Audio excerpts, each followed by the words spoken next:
आज चक्रवर्ती सम्राट राजाभोज परमार यांची सुद्धा जयंती आहे। त्यांच्या जयंतीनिमित्त कोटी कोटी शत शत नमन। बांधवांनो, आज रोजी वंदनीय शिवसेना प्रमुख बाळासाहेबजी ठाकरे यांची जयंती संपूर्ण महाराष्ट्रामध्ये साजरी केली जात आहे आणि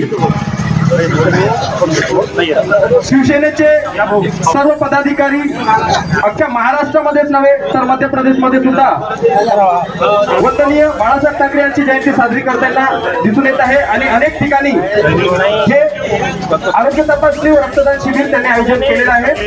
तसेच आमच्या वरुड तालुक्यामध्ये सुद्धा शिवसैनिकांतर्फे जरूरमध्ये भव्य रक्तदान शिबिर व आरोग्य तपासणी शिबिर आयोजन करण्यात आले आहे। या शिबिरामध्ये नागरिकांनी आपला उत्स्फूर्त प्रतिसाद दिला आणि आपली तपासणी केली। तसेच अनेक बांधवांनी रक्तदान सुद्धा केलेलं आहे।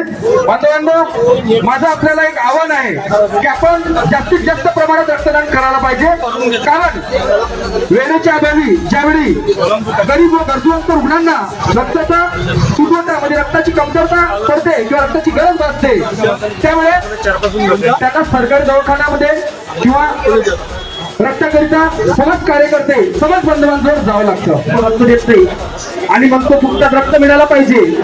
आपण रक्त द्यायच्या वेळेस गरीब नाही राहत, गरजूवंत नाही राहत आणि मागाच्या वेळेस त्याला पैशाची परिस्थिती नाही, परंतु गरजूवंत लोकांकरिता जेव्हा त्यांच्याजवळ पैसे राहत नाही तर त्यावेळेस त्यांना रक्ताची कमतरता भासते, रक्ताची गरज भासते आणि त्यावेळेस त्यांना आठवण येते की आम्हाला रक्त फ्रीमध्ये मुक्त प्रमाणात कुठून मिळेल।